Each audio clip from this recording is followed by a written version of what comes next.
Nous devons maintenant scier les 2 goulots de la bouteille ainsi que les bouchons.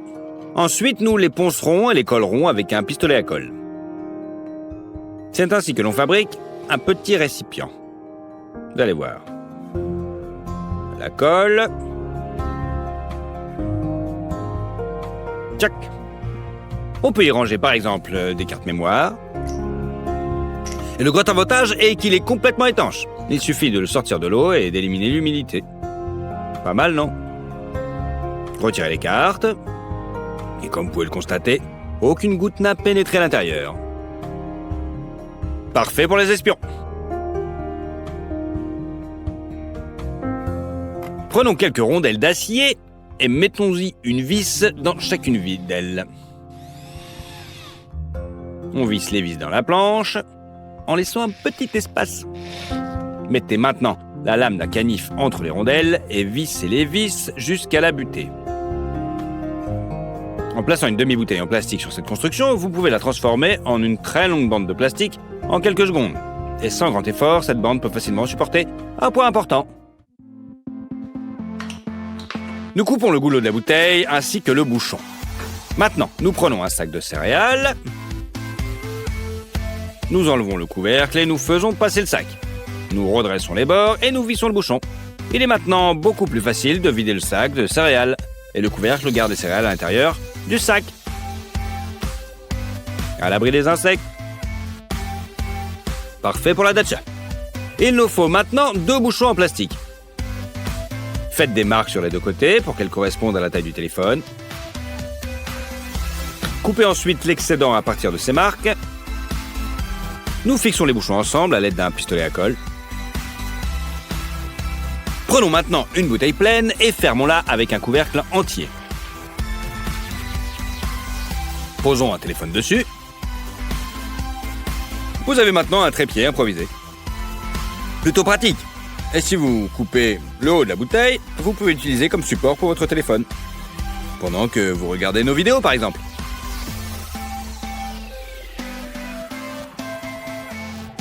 Et voilà. Pas mal, non? Faisons un petit trou au milieu du bouchon et vissons un boulot à mi-chemin. Puis vissons-le dans le support de téléphone. Et voilà notre trépied prêt. Et c'est aussi parfait pour un appareil photo. Facile et pratique. Si tu as besoin de séparer le jaune du blanc, casse un œuf dans un bol et ensuite mets une bouteille pressée sur le jaune. Presse une bouteille sur le jaune, quoi. Hop, le jaune est aspiré. Il suffit ensuite de le mettre dans un autre récipient. C'est facile. Pour éclairer un grand espace avec une petite torche, placez-la sur le goulot de la bouteille d'eau. On appuie là contre la paroi d'un bidon en plastique. Regardez comme le brille. On éteint. Bim!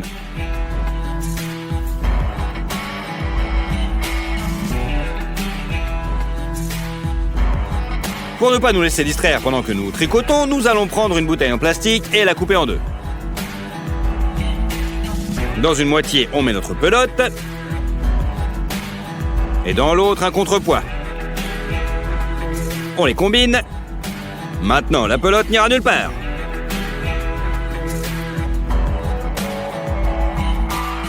Coupez la bouteille en 2 et assemblez les 2 moitiés comme celle-ci. Mettez des glaçons à l'intérieur et ils fondront beaucoup plus lentement. Et c'est beaucoup plus pratique d'en mettre dans un verre.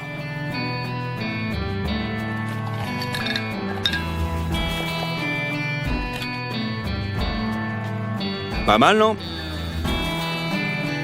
À l'aide d'un poinçon, faites un trou dans le fond de la bouteille. Ensuite, glissez le ballon dans la bouteille et faites-le glisser le long du goulot. Puis, versez-y de l'eau. Mettez des fleurs sur le goulot et le tour est joué. Quel vase original, non? Les bouteilles vides prennent trop de place dans la poubelle. Il suffit de les écraser et de les rouler avant de les jeter pour qu'il reste de la place dans votre poubelle. Mais bon, j'espère que vous le saviez.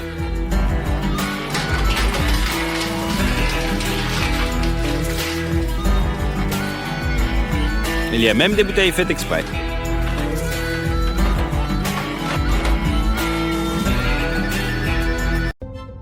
Comme vous pouvez le voir, il est verrouillé. On prend une vis ordinaire, on la met dans le trou, et on commence à la serrer doucement avec un tournevis. C'est pas très difficile jusqu'ici. Lorsque la vis est bien serrée à l'intérieur, prenez un pied de biche et saisissez-la. Tirez-la et arrachez le mécanisme de la serrure en même temps que la vis. Le mécanisme se trouvant à l'extérieur est arraché directement. Et oui, rien ne nous empêche d'ouvrir la serrure. Pour ouvrir un cadenas ordinaire, il faut 2 clés. Tenez ici et commencez à la tourner à l'envers. Regardez. Un petit effort suffit à tout casser et ouvrir le cadenas. Voici quelques exemples de ce principe dans la vie réelle. Soit sur une porte,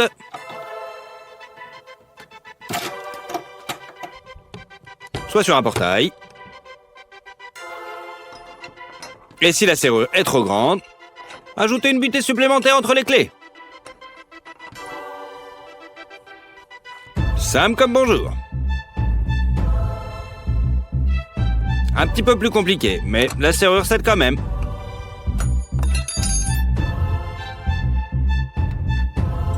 Cette méthode fonctionne également avec des serrures à code.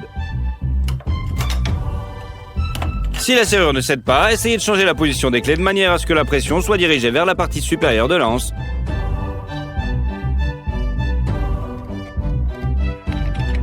Elle ne résistera certainement pas.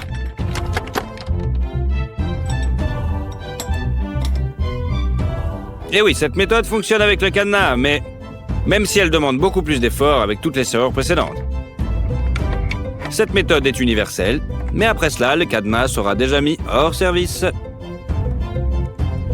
N'oubliez pas que à des fins légitimes.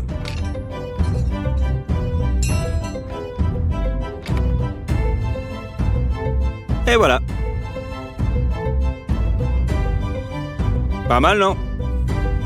Et voici une autre façon d'ouvrir de tels cadenas. Commençons par les fixer. Bien fermés, on enlève la clé. Pour cela, nous avons besoin d'un petit chalumeau à gaz. Mettez le gaz à fond et placez le brûleur juste devant la serrure. Bon, cette méthode prendra un petit peu plus de temps. Il est donc préférable de fixer le cylindre en place. Progressivement, la flamme brûlera toute la peinture et commencera à chauffer le métal qui compose la serrure.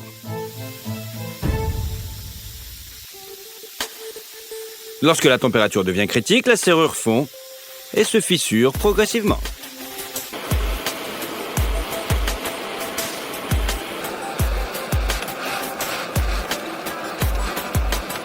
Et voilà le travail. Il ne reste plus qu'à donner un petit coup de pouce à l'aide d'une clé à molette. Voilà, la serrure est ouverte. Et voilà le métal qui a cédé. Il s'agit d'aluminium ou d'un autre métal. Toutefois, cette astuce a peu de chances de fonctionner avec une serrure en acier. Sachez-le.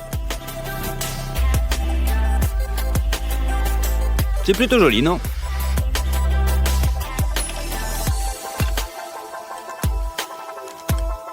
Vous voyez, ça ne fonctionne pas. Maintenant, pour quelque chose de plus intéressant, nous avons des menottes. Jetons la clé. On ferme d'abord. Et mettons-les à mes poignets. Voilà. Et voilà. Comme vous pouvez le voir, tout est sécurisé. Nous avons maintenant besoin d'une épingle à cheveux ordinaire. En l'enfonçant dans la serrure, nous pousserons l'attache des menottes hors de celle-ci et elles s'ouvriront.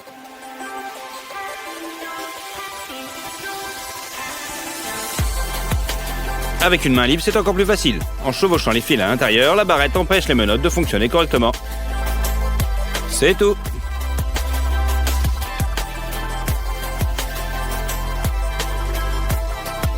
Facile.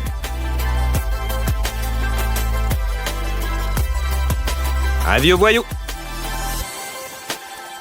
Ensuite, nous avons la serrure à combinaison. Alors, comment elle fonctionne? On retire la manille de 180 degrés. On l'enfonce et on fait une combinaison aléatoire de chiffres. Date de naissance, tout ce que vous voulez. Ensuite, nous tenons compte du bréchet et nous fermons la serrure.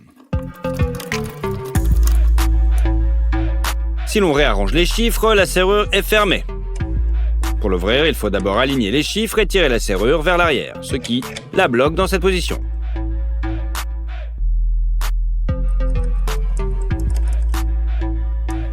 Vérifiez les tambours. Si le tambour bouge librement, le chiffre ne fait pas partie du code.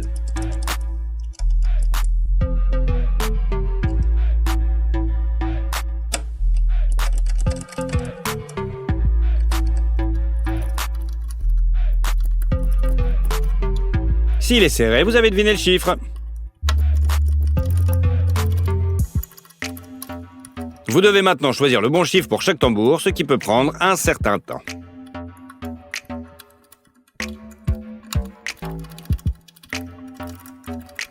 Ça me semble bon. Un peu de patience.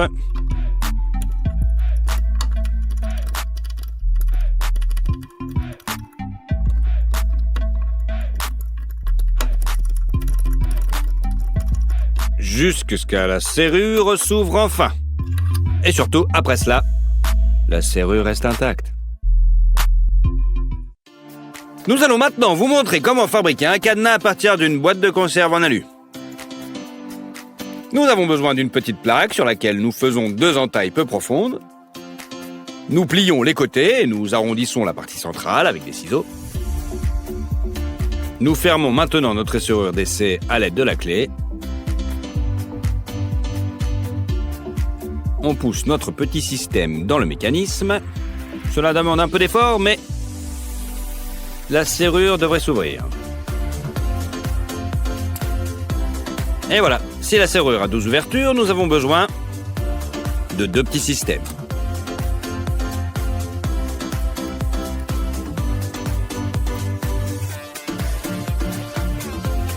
Vous les enfoncez. Le deuxième.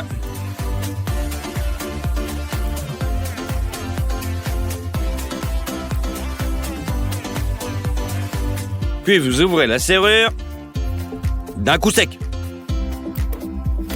Comme vous pouvez le voir, la serrure accode à un mécanisme similaire. Alors testons notre système sur elle aussi. C'est un petit peu plus difficile à cause de la forme de l'anse. Mais c'est possible. À cœur vaillant, rien d'impossible. Et elle fonctionne toujours. Vous allez voir. D'abord, on l'ouvre.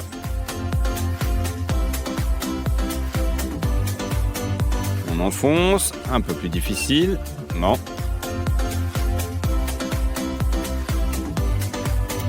Le coup sec. Et voilà. Et voilà le travail. Une canette de coca, une paire de ciseaux. Et on peut ouvrir n'importe quel cadenas. Affaire à suivre. Maintenant, prenons un marteau et une serrure comme celle-ci. On frappe fort sur la serrure avec le marteau. Au deuxième essai, elle s'ouvre et elle conserve son intégrité. Allez, on réessaye. Parfait. Maintenant, essayons avec un cadenas un petit peu différent. Voilà.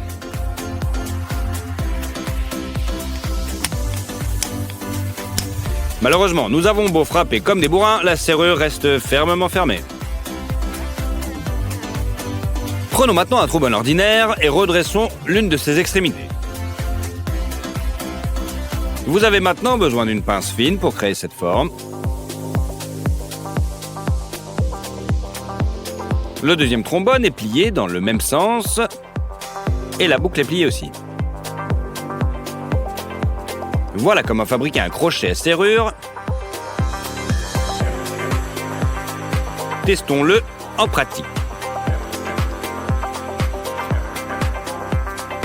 Lorsque la clé entre dans le trou, son fil s'aligne sur tous les cylindres et la serrure s'ouvre. C'est ce que nous pouvons faire avec notre outil. D'abord le premier.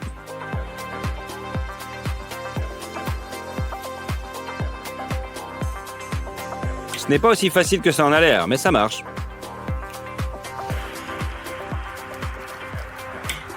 Faisons-le avec une serrure opaque. Nous devons travailler à l'aveugle. Mais ça marche. Comme vous pouvez le voir, il s'agit d'un travail très laborieux et qui prend pas mal de temps.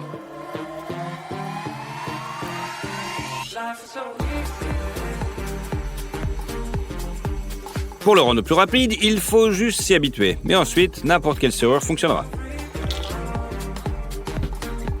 Vous pouvez également fabriquer un tel crochet de serrure à partir d'une épingle à cheveux. Il fonctionnera de la même manière et sera tout aussi efficace que votre épingle. Que votre fil de fer, pardon.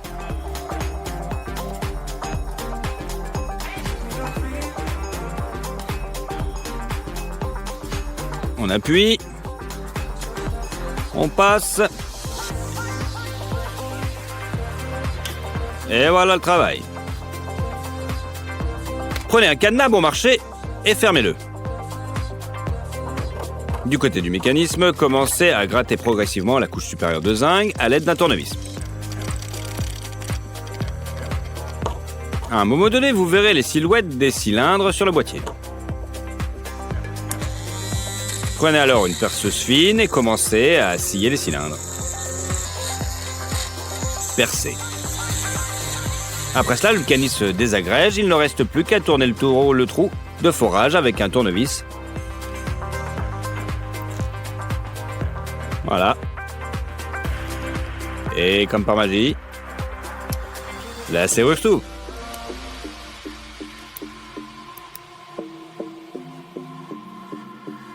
Certaines serrures peuvent être ouvertes avec un couteau de cuisine, en l'insérant dans le bon angle. Vous pouvez facilement pousser à travers tous les cylindres.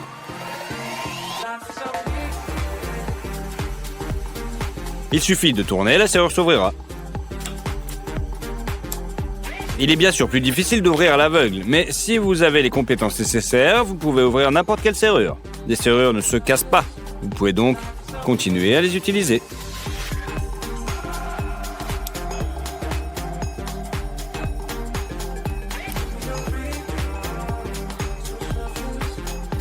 Facile, non ?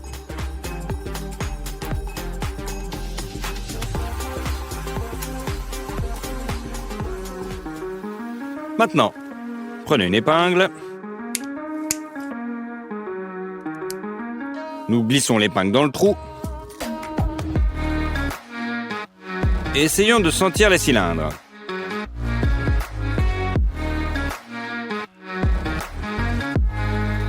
Puis nous introduisons le tournevis et essayons de le tirer fermement. Là, la serrure est ouverte. Allez, un dernier essai. Nous allons maintenant vous montrer comment copier les clés avec les outils dont vous disposez. Le fil de la clé joue un rôle essentiel. Chauffons la clé avec un briquet. Lorsqu'elle est recouverte d'une couche sombre, nous la recouvrons d'un scotch afin de coller cette petite couche.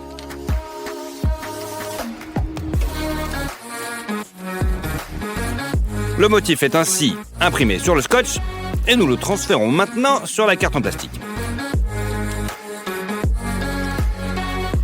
À l'aide de ciseaux, découpez la clé selon la silhouette en faisant particulièrement attention au fil. Maintenant que nous avons une copie exacte, vérifions-la en action. La serrure s'ouvre du premier coup. Vous pouvez fabriquer une telle copie à partir d'une boîte de conserve, d'une bouteille et d'une pile. Ou encore avec 4 couches de papier, voire 10 couches de scotch.